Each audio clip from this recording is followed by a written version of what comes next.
Manchester United have played 2 games this season, and they seem to look worse than when they ended off last season, despite the brilliant signing of Nana.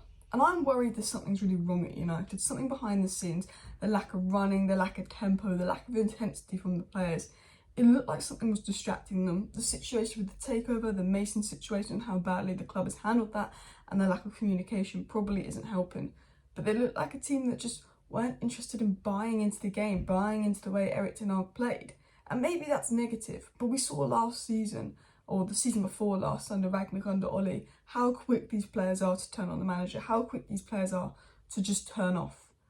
And I'm worried that they're doing the same. I trust Ten Hag, I trust his man management skills to get the dressing room back, to turn it around. But I don't trust these players. Roy Keane said this. He said on Marcus Rashford, his body language and his first few touches suggest he doesn't want to play through the middle. He said he was like a child up there. And I was thinking the same. Rashford looks like a player that doesn't want to be playing in the middle. He signed that new contract to play on the left wing. He said multiple times he wants to play on the left wing. And Phil Brown tweeted a few things about how it looked like the players weren't there, and it was something looming over them versus Spurs and versus Wolves. So in today's video, we're going to talk about what potentially that could be, my thoughts on the players, their mentality, and also get into 5 things we learned from the game. So we're going to talk about the players, the attitudes of the dressing room, and 5 things we learned from Spurs 2, United 0. Phil also said Marcus Rashford looks like a man somebody broke major promises to. He looks like a man who's made promises to sign a new contract that haven't been kept. United have a track record of doing this. The first 2 performances remind me of what we saw under Ragnick, when players no longer believed they could be successful and their relationship with the club was completely broken due to unkept promises. And obviously I don't want to be too negative and I don't want to jump to conclusions, but it felt like that. I love Marcus Rashford and he should be playing on the wing. He played on the wing in pre-season and Sancho played centrally pre-season, was brilliant. It makes no sense.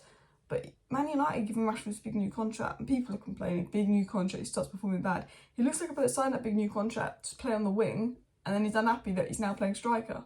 Now I think Marcus Rashford is a good professional and I don't think he's the type of person to cause problems or cause a fuss, but we know with players like Marcus Rashford and Luke Shaw, we know how good they can be at their best, but we know when we have a bad season, they can just completely switch off.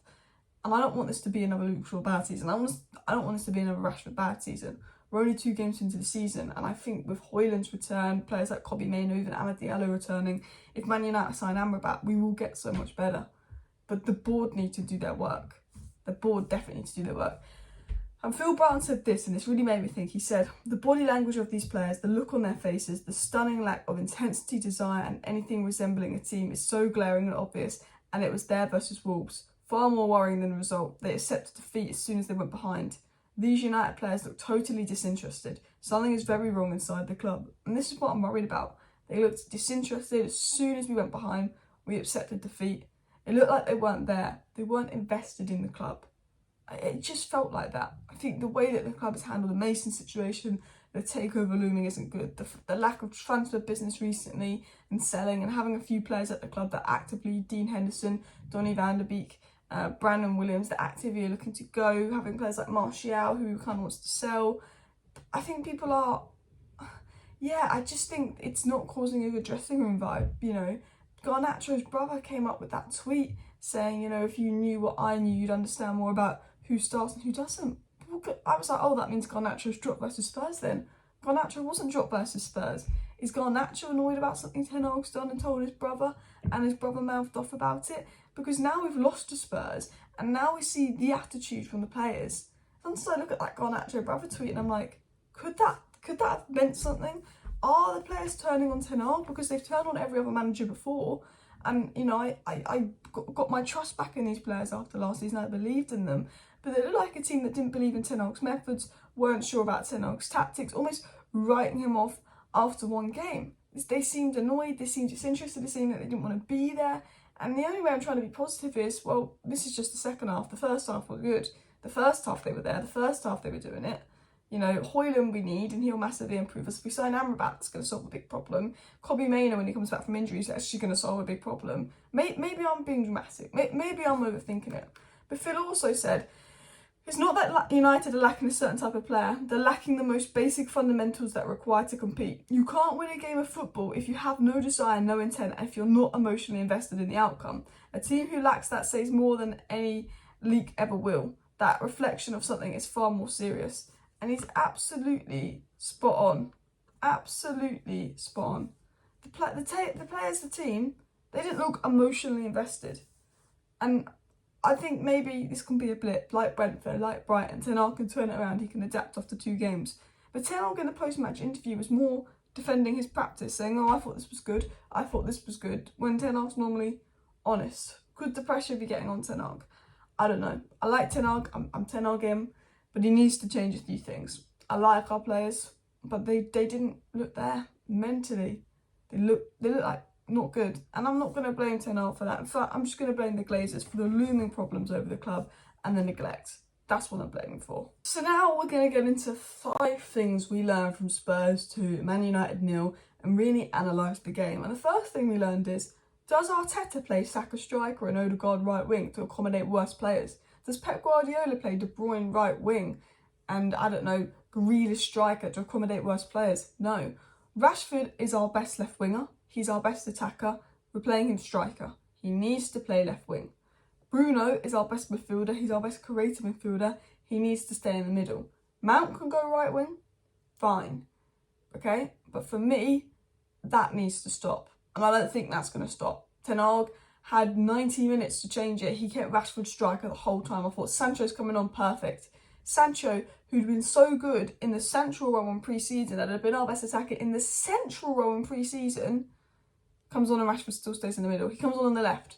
Sancho ended last season fantastically on the right-hand side.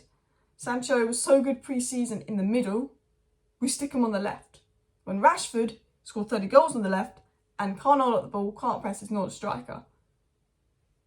Would Arteta do that? Would Pep do that? Bruno, why is Bruno going out wide? Shit, Mount out wide. As soon as Bruno goes out wide, we got worse. As soon as Bruno got the yellow card, we got worse. And I have to say, these new ridiculous refereeing rules do not help.